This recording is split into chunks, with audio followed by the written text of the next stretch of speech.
और ये मुनाफिक तारिक जमील भी इतनी कूट कूट कर है कि एक शख्स था, इसकी जमात में पढ़ा लिखा नौजवान था, मैं वीडियो आपके सामने दिखा रहा हूँ, इसका नाम था मोहम्मद बिलाल खान। तबलीगी जमात में आया, तारिक जमील के बहुत करीब आया, पढ़ा लिखा आदमी था, तारिक जमील से बड़ा करीब हुआ। इसकी मक्कारी, इसका रोना, इसका धोना, इसकी नौटंकी देख के भाई बड़ा जिंदा वली है भाई ये तो। करीब हुआ, जब करीब होने के बाद इसकी मक्कारियाँ देखा तो तबलीगी जमात छोड़ के अलग हो गया। तारिक जमील ने उसको बहुत समझाने की कोशिश की, इसने फिर तारिक जमील के अंदर की पोल पट्टी खोलना शुरू कर दी। बाकायदा ये बिलाल खान ने, पाकिस्तान का है, चैनल बनाया और चैनल पर तारिक जमील के अंदर की पोल पट्टियाँ दिखाने लगा कि भाई ये सब मक्कारी करते हैं, दिखावा करते हैं, अंदर इनके इस तरह के हालात हैं। तो ये एक बार उसको फ़ोन पे समझा रहा है, ये भी उसने अपने चैनल पे डाला। बाद में इसका मर्डर करवा दिया गया, कत्ल हो चुका है। अब इसमें तारिक जमील अपनी मक्कारी का खुद एतराफ़ कर रहा है, जरा गौर से सुनिए इस ऑडियो को। मैं उनका दिफा नहीं कर रहा हूँ बेटा, मैं अपने जो वे ऑफ मेरा जो वर्क है ना, मैं वो उसकी डेफिनेशन बेटा आपको बयान कर रहा हूँ।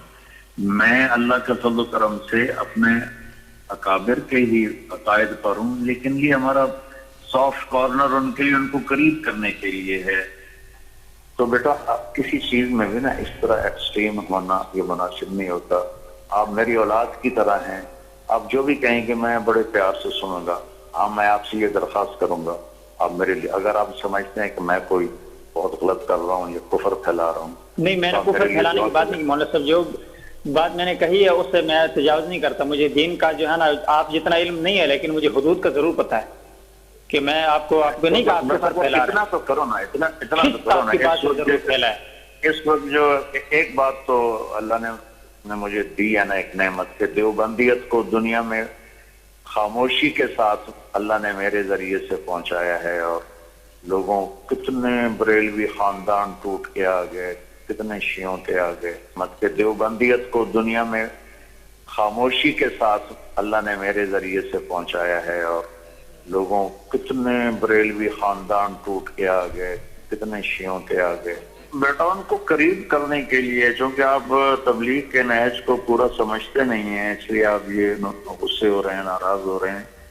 ये उनको करीब करने के लिए कुछ करना पड़ता है। बाकी अल्लाह का फजल है, मैं अपने अकाबिर के साथ हूँ, उन्हीं के तरीके पर हूँ, लेकिन तबलीगी जमात का नहज मुख्तलिफ है। मैं अपने अकाबिर के साथ हूँ, उन्हीं के तरीके पर हूँ, लेकिन तबलीगी जमात का नहज मुख्तलिफ है। क्या समझे आप बेटा? मैं तो उन्हीं अकीदे पर हूँ जो देवबंद का अकीदा है। जब हमारे पास कोई यह आख्ता कह के कि तुम्हारे मौलवी अशरफ अली थानवी ने हिफ्जुल ईमान नामी किताब लिखी और उसमें रसूलुल्लाह के इल्म गैब का मजाक उड़ाया, तौहीन किया, कहा रसूल का इल्म गैब, रसूल का इल्म ऐसा है जैसे जानवर और पागलों को है। ये किताब मौजूद है टेबल पे, जलसे के बाद जिसको देखना हो, हर इबारत में दिखाऊंगा, उतना वक्त नहीं है मेरे पास। किताब टेबल पर है, जिसको देखना ओरिजिनल इबारत आके देख सकता है। आज भी किताब छप रही है और ये आपके यूपी में ही छप रही है, हम महाराष्ट्र वालों को तो बुलाना पड़ता है। ये सहारनपुर यूपी से छपी है, देवबंद। तो आपके थानवी साहब ने ये लिखा, ये आपके कासिम जाना तब ये जिन्होंने दारुल उलूम देवबंद का मदरसा बनाया, इन्होंने तहज़ुरुन नास लिखी, इसमें लिखा कि नबी के बाद, रसूल के बाद भी कोई नया नबी पैदा हो जाए तो हुजूर के खात्मे पे फ़र्क नहीं आएगा।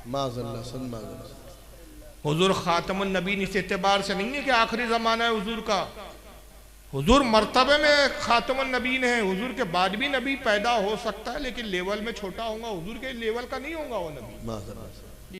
इस किताब में लिखा, ये बराईन ने कातिया लिखी, इसमें कहा कि रसूल से ज्यादा इल्म तो शैतान को है, और शैतान का ज्यादा इल्म होना कुरान और नस से साबित है, रसूल का इल्म होना साबित नहीं। इसी किताब में लिखा अल बराईनुल कातिया में कि नबी पाक सल्लल्लाहु अलैहि वसल्लम ने उर्दू ज़बान हमारे देवबंद, हमारे उलमा से सीखी है।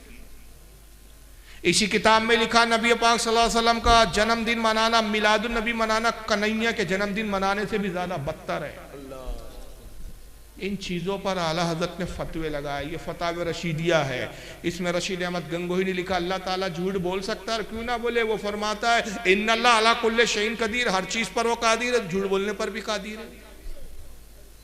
इन बातों पर, इन चीज़ों पर हमारे उलमा ने और खुसूसन आला हज़रत फाजिल बरेलवी ने, जो इस सदी के हमारे इमाम हैं, हमारे बुजुर्ग हैं, पेशवा है, उन्होंने कहा ये रसूल की तौहीन है। 12-12 साल और 13-13 साल ख़त किताबत की इनके साथ, इनको समझाने की कोशिश की कि नबी की तौहीन है, इसको बदलो, इससे तौबा करो, इन किताबों को बंद करो। नबी की अदना तौहीन करने से भी आदमी इस्लाम से खारिज हो जाता है, मगर ये माने नहीं। किताबें आज भी मुसलसल छप रही है और फिर इत्तेहाद की बातें करते हैं, मोहब्बत की बातें करते हैं, नबी की तौहीन वाली किताबें आज भी छाप रहे होते।